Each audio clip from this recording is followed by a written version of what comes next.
இந்த வாரம் நாங்கள் 2 இன்ட்ரெஸ்டிங்கான வெபினார் கண்டக்ட் பண்ணுறோம். முதல் வெபினார் பார்த்தீங்கன்னா ஒய் கோல் மேப்பிங் பீட்ஸ் சேசிங் ரிட்டர்ன். இந்த வெபினாரில் பார்த்தீங்கன்னா நாங்கள் கோல் பேஸ்ட் இன்வெஸ்டிங் பற்றியான டிஸ்கஷனை நடத்துவோம்.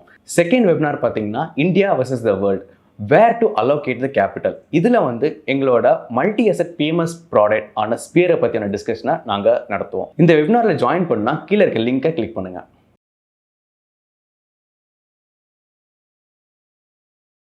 ஒரு பேட் இயரில் குட் ரிட்டர்ன்ஸ் எடுக்கிறது ஏன் முக்கியம்? நிறைய பேர் ஒரு பேட் இயரில் எல்லாருக்குமே பேட் ரிட்டர்ன் தான் இருக்கும் அப்படின்னு நினைக்கிறாங்க. பட் அது அப்படி இல்லை. என்னுடைய முதலீட்டு அனுபவத்தில் சொல்கிறேன், நிறைய பேட் இயர்ஸில் என்னுடைய ரிட்டர்ன்ஸ் பெட்டராக இருக்கணும் அப்படிங்கிறதுக்கு நான் நிறைய முயற்சி பண்ணுவேன். இந்த முயற்சி எப்போ பண்ணணும்? பேட் இயருக்கு முன்னாடியே இந்த முயற்சியை ஆரம்பிக்கணும். அது எப்படி ஆரம்பிக்கணும்? குட் இயரில் நல்ல ரிட்டர்ன் நம்ம கிடைக்கும்போது நாம் நம்மையே பாதுகாத்துக்கணும் அப்படின்னு தெளிவாக உணரணும். அங்கே தான் ஆரம்ப புள்ளி. அடுத்தது, இந்த பாதுகாப்பு என்ன மாதிரி இடத்துல நமக்கு பெஸ்ட்டாக கிடைக்கும் அப்படின்னு அடையாளம் காணணும். இப்போ நான் ஒரு ஸ்மால் கேப் ஈக்விட்டி இன்வெஸ்டர்னு வச்சுக்கோம். ஸ்மால் கேப் வேல்யூவேஷன்லாம் ரொம்ப அதிகமாக இருக்குது அப்படின்னு எனக்கு தோணுது. அப்போது அதிகமாக இப்போ ஸ்மால் கேப் இன்வெஸ்டிங்கில் நாட்டம் காணக்கூடாது அப்படின்றத உணரணும். உணர்ந்த பிறகு எங்கே சேஃப்டி இருக்குது அப்படின்னு நிச்சயமாக தேடணும். 2008லேயும் சரி, இப்போ சமீப ஆண்டுகள்லையும் சரி, எனக்கு சேஃப்டி எங்கே தெரிஞ்சுது அப்படின்னு கேட்டிங்கன்னாக்கா, கோல்டில் தெரிஞ்சுது, சில்வரில் தெரிஞ்சுது, எஃப்எம்சிஜியில் தெரிஞ்சுது, டெட்டில் தெரிஞ்சுது. இங்கெல்லாம் எனக்கு சேஃப்டி இருப்பதாக நான் உணர்ந்தேன். இப்போ நான் 4 கேட்டகரி சொல்கிறேன். இது தவிர சில ஸ்பெசிஃபிக் தீம்ஸ் நமக்கு ரொம்ப இன்ட்ரெஸ்டிங்காக தெரியும். 2008லேயும் சரி, இப்போ சமீபத்துலேயும் சரி, கோல்டு மைனிங் ஃபண்ட்ஸ் என்பது எனக்கு ஒரு சேஃப் தீமாகப்பட்டது. ஸோ மார்க்கெட் இறங்கும்போது என்ன ஆச்சுனாக்கா, நான் யாருக்கெல்லாம் முதலீடு செய்கிறேனோ அவங்களுக்கு இந்த தீம்ஸை நம்ம வாங்கினதுனால இந்த மாதிரி ஒரு கடினமான வருஷத்தில் இன்றைக்கி நிறைய பேரோட போர்ட்ஃபோலியோ மைனஸில் இருக்குது. மியூச்சுவல் ஃபண்டில், ஈக்விட்டிலேயும் மைனஸில் இருக்குது.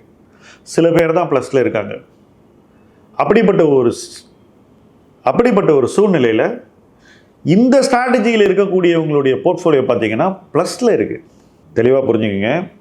மார்க்கெட் மைனஸில் இருக்குதுன்னு வச்சுப்போம். மார்க்கெட்டில் எல்லார் போர்ட்ஃபோலியோ மைனஸ், நீங்கள் ப்ளஸில் இருக்கீங்கன்னாக்கா அப்போது உங்களுக்கும் மற்றவர்களுக்குள்ள இடைவெளி அதிகமாகிடுது. அது மட்டும் இல்லை, மற்றவங்கெல்லாம் மைனஸில் இருக்கும்போது என்ன நினைப்பாங்க? முதல்ல அந்த மைனஸை ரிகவர் பண்ணணும்னு நினைப்பாங்க. கரெக்டாக? அந்த நேரத்தில் நீங்கள் ப்ளஸில் இருந்தீங்கன்னா நீங்கள் என்ன நினைப்பீங்க? உங்கள் ப்ளஸ்ஸை பாதுகாத்துக்கணும், மேலும் அக்ரஸிவாக இன்வெஸ்ட் பண்ணணும், எப்படி வாய்ப்புகளை தேடலாம். மற்றவங்க பாதுகாப்பை தேடும்போது, மற்றவங்க இழந்ததை மீட்கும் போது நீங்கள் அக்ரஸிவாக போயிட்டுருப்பீங்க. இந்த அட்வான்டேஜ் எல்லோராலும் சரியாக மதிக்கப்படுவது இல்லை.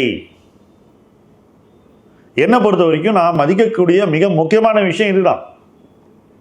இப்போ மைல்ஸ்டோன்ஸ் வெல்த்தில் பார்த்தீங்கன்னா இன்றைக்கி நிறைய பேர் நான் நல்லா பண்ணிகிட்டு இருக்கேன், எனக்கு கம்ஃபர்டபுளாக இருக்குது அப்படின்னு சொல்கிறாங்கன்னா, அது இந்த காரணத்தினால்தான். இப்போ இன்னைக்குலேருந்து அவங்க அக்ரெசிவாக இன்வெஸ்ட் பண்ண முடியும் வேணும்னா அவங்க, பட் அதையும் அவங்க நிதானமாக செஞ்சுக்கிட்டு இருக்காங்க. எப்போல்லாம் வாய்ப்பு அவங்களுக்கு அட்வான்டேஜஸ் இருக்கோ அப்போல்லாம் கொஞ்சம் கொஞ்சம் பணத்தை போட்டு போட்டு போட்டு ஃபில் பண்ணிகிட்டு இருக்காங்க. ஆனால் அந்த நேரங்களில் பணத்தை போடுவதற்கு அவங்களுக்கு ஏன் தைரியம் வருது அப்படின்னு பார்த்தீங்கன்னா, ரொம்ப சிம்பிள் ரீசன். மார்க்கெட் கீழே போகும்போது அவங்க நல்லா பண்ணியிருக்காங்க. அப்போ அது அவங்களுக்கு கான்ஃபிடென்ஸை கொடுக்குது. சில நேரங்களில் மார்க்கெட் ரொம்ப கீழே போகும். இப்போ மார்க்கெட் வெறுமனை கீழே தான் போயிருக்கு, ரொம்ப கீழேயும் போகும் சில நேரத்தில். அந்த நேரத்தில் நீங்கள் அதிகம் விழக்கூடாது. மார்க்கெட்டை விட குறைவாக விழுந்தாலே உங்களுக்கு கான்ஃபிடென்ஸ் வரணும். இது எல்லாமே எங்கே நிற்குதுன்னாக்கா, ஒரு முதலீட்டாளனுடைய நம்பிக்கையை காப்பாற்றிக்கொள்ள அவன் பல நடவடிக்கைகளை எடுக்க வேண்டும். அந்த நடவடிக்கைகள் தான் அவனுக்கு மார்க்கெட் இறங்கும் போது நம்பிக்கையை தொடர்ந்து நீடிக்க செய்யும். மார்க்கெட் நல்லா இருக்கும்போது அவன் வந்து நம்பிக்கை மிகையினாலேயும் ஓவர் கான்ஃபிடன்ஸ்னாலேயும் வருங்காலத்தில் நம்பிக்கையை இழக்கக்கூடிய ஒரு இடத்திற்கு தன்னையே தள்ளி கொள்ளக்கூடாது. So in good times defence தேவை, இன் பேட் டைம்ஸ் டிஃபென்ஸ் உங்களுக்கு ப்ராஃபிட் கொடுக்கும். அண்ட் அந்த ப்ராஃபிட் உங்களுக்கு வரும்போது அந்த பேட் டைம்ஸில் இன்னும் நிறைய இன்வெஸ்ட் பண்ணுறதுக்கான தைரியத்தையும் ஊக்கத்தையும் இந்த டிஃபென்ஸ் தான் கொடுக்கும். இந்த டிஃபென்ஸை நீங்கள் வந்து எல்லா நேரத்திலையும் பயன்படுத்தி கொள்ள வேண்டும்ன்றதான் முதலீட்டின் அடிப்படை. அதுதான் என்னுடைய முதலீட்டு தத்துவத்தின் அடிப்படை. என்னுடைய இன்வெஸ்ட்மெண்ட் philosophy என்ன? Be defensive when others are not defensive. When others are becoming defensive, நீங்கள் வந்து you must be ready to go on the offense. இது வந்து ஒரு கருத்தியல் இல்லை, இது வந்து ஒரு முதலீட்டு வழிமுறை மூலமாக உருவாக வேண்டியது. நான் சொல்கிறது தத்துவம் இல்லை, ப்ராக்டிஸ். ஸோ அந்த ப்ராக்டிஸை தொடர்ந்து ஒருத்தர் பண்ணும்போது தான் அவங்களுக்கு புரியும். இப்போது M2W இல்லாதவங்களுக்கு லாஸ்ட் 2 இயர்ஸில் என்ன நடந்தது அப்படிங்கிறது புரியாது. இப்படி ஒரு விஷயம் இருக்குன்னு அவங்க உணரக்கூட மாட்டாங்க, ஒத்துக்க கூட மாட்டாங்க. அது அவர்கள் தரப்பில் அப்படி தான் இருக்கும். நான் என்ன பண்ண முடியாது? எல்லாத்தையுமே நம்ம உணரணும்னா அதை அனுபவிக்கணும்ல.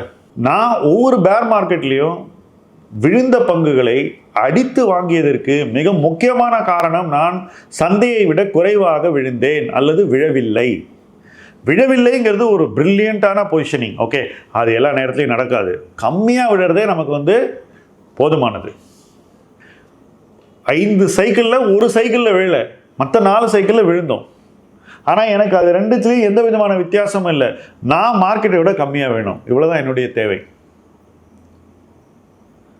ஆனால் மியூச்சுவல் ஃபண்டில் அதை பண்ணும்போது நம்மால் பல தருணங்களில் விழாமல் கூட தடுப்பதற்கு ப்ராடக்ட்ஸ் இருக்குது.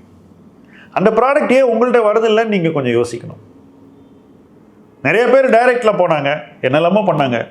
ஏன் அவங்க இந்த டிஃபென்சிவ் ஸ்டாண்ட்ஸ் அவங்க போர்ட்ஃபோலியோவில் கொண்டு வரல? ஏன் அந்த பிளாட்ஃபார்ம் இதெல்லாம் அவங்களுக்கு காட்டக்கூட இல்லை? அந்த கேள்விகளை நீங்கள் எழுப்பணும். இது எல்லாமே ஒருவர் தனக்குள் கேட்க வேண்டிய கேள்விகள். நமக்கு முன்னாடி நாம் செய்ய வேண்டியதை கரெக்டாக கொண்டு வந்து நிறுத்துறதுக்கு நமக்கு ஒரு கருவி தேவை. அது ஒரு நபராக இருக்கலாம், ஒரு முதலீட்டு வழிமுறையாக இருக்கலாம். ஆனால் கருவி தேவை. இல்லைனா நாமளே அந்த கருவியை உருவாக்கிக்கணும். ஆனால் அந்த கருவி இல்லாமல் ஒருவரால் உரிய நேரத்தில் செய்ய வேண்டிய எல்லாவற்றையும் செய்ய முடியாது. கடந்த 2 ஆண்டுகள் என்னை பொறுத்த வரைக்கும் எல்லோருக்குமே ஒரு மிகப்பெரிய பாடம். ஏன்னா இவ்வளவு பேர் மார்க்கெட்டில் இதுக்கு முன்னாடி இருந்ததே இல்லை. அதுவும் மியூச்சுவல் ஃபண்டில் இவ்வளோ பேர் இருந்ததே இல்லை. இவ்வளவு பேர் இருக்கும்போது இதில் 99% முதலீட்டாளர்கள் தவறான இடத்தில் முதலீடு செய்து கொண்டிருக்கிறார்கள். வெறும் 1% தான் ரைட் பிளேஸில் இன்வெஸ்ட் பண்ணுறாங்க. அந்த 1%ல் நீங்கள் இருந்தாகணும். நீங்கள் டைரக்டில் இருக்கீங்களா, டிஸ்ட்ரிபியூஷனில் இருக்கீங்களா, இதெல்லாம் இட் டசன்ட் மேட்டர். அந்த 1% நீங்கள் இருக்கீங்களா இல்லையாங்கிறது ஒன்று தான். It's all that matters. If you have to be in that 1%, என்ன செய்யணும்? முதலீட்டில் உங்களுக்கு வழிமுறை தேவை, சரியான ஆலோசனை தேவை, முதலீடு செய்வதற்கான ஒரு கருவி தேவை. எல்லா நேரத்திலையும் உங்களுக்கு டிஃபென்சிவ் பொசிஷனை கொடுக்கக்கூடிய ஒரு சக்தி தேவை. அதுதான் உங்களை வந்து ஒரு பாதுகாப்பான முறையில் அடுத்த கட்டத்தை நோக்கி கொண்டு போயிட்டே இருக்கும். இதை வந்து பணத்தால் வாங்கிடலாம் அப்படின்னு நினச்சாக்கா மன்னிக்கணும், இது பணம் சம்பந்தப்பட்ட விஷயமே இல்லை. இது குறைஞ்ச பணத்தில் வருதா அதிக பணத்தில் வருதாங்கிற விஷயமே இல்லை. இது ஒரு முதலீட்டு வாழ்வியல் முறை. அதை நீங்கள் வந்து புரிஞ்சுக்கிட்டாலே போதுமானது. என்னை பொறுத்த வரைக்கும் இன்னைக்கு மார்க்கெட் டிஃபென்சிவாக இருந்திருக்கணும். மார்க்கெட் இது வரைக்கும் டிஃபென்சிவாக இல்லை. எல்லாருமே மியூச்சுவல் ஃபண்டில் இன்னும் அக்ரெசிவாக தான் இருக்காங்க. இன்னும் போக போக இந்த டிஃபென்சிவாக இருக்க வேண்டிய தேவை அதிகரிக்க போகிறது. தெளிவாக சொல்கிறேன். அப்போது உங்கள் போர்ட்ஃபோலியோவில் நீங்கள் வாங்குறது எல்லாமே சேஃபர் ப்ராடக்ட்ஸாக இருக்கணும். அதை விட்டுட்டு நீங்கள் வந்து ரிஸ்கியர் ப்ராடக்டே தொடர்ந்து வாங்கிக்கிட்டே இருந்தீங்கன்னாக்கா இன்னும் கொஞ்ச நாள் கழித்து இதை விட ஒரு பெரிய சவாலை நீங்கள் எதிர்கொள்ள வாய்ப்புகள் அதிகமாக தெரியுது. அந்த வாய்ப்புகள் உங்கள் முன்னாடி வரக்கூடாதுன்னா இப்போவாவது நீங்கள் உங்களை திருத்திக்கணும். அப்படி பண்ணிங்கன்னா இங்கேருந்து மார்க்கெட் விழும்போது நீங்கள் குறைவாக விழுவீங்க. அந்த இடத்துல உங்களுக்கு தைரியம் இன்னும் அதிகமாக வரும். உங்கள் கான்ஃபிடென்ஸ் அதே அளவில் இருக்கும், இன்னும் குறையாது. உங்கள் கான்ஃபிடென்ஸை இன்றைக்கி பாதுகாத்துக்கிட்டாக்கா அந்த நிலைமையில் எல்லாரும் மறுபடியும் மார்க்கெட்டில் பயந்து வெளியே போகும்போதோ இல்லை டிஃபென்சிவாக முதலீடு செய்ய தவறும் போதோ அல்லது மறுக்கும் போதோ நீங்கள் பணத்தை போடுவீங்க. அதுவும் எங்கே போடுவீங்க? எங்கே ரிஸ்க் எடுத்தால் ரிட்டர்ன் கிடைக்குமோ அந்த இடத்துல போடுவீங்க.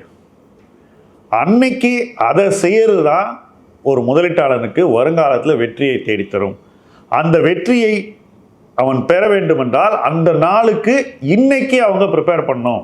அதுதான் ரொம்ப சிம்பிளான விஷயம். ஸோ இன்னைக்கு நான் இந்த விஷயத்தை பேசுறதுக்கு 2 வருஷம் முன்னாடி ப்ரிப்பேர் பண்ணோம். அதனால இதை நம்மளால இன்னைக்கு சொல்ல முடியுது. நாளைக்கு மார்க்கெட்டில் இன்னும் சவால் வந்ததுனாக்கா அன்னைக்கு இதை விட கான்ஃபிடன்ஸோட இன்வெஸ்ட் பண்ணுறதுக்கு இன்னைக்கு இதை நாம் பேச வேண்டிய அவசியம் இருக்கிறது. பேசிவிட்டோம். தொடர்ந்து இணைந்து பயணிப்போம். முதலீட்டு களம் உங்கள் களம். நன்றி.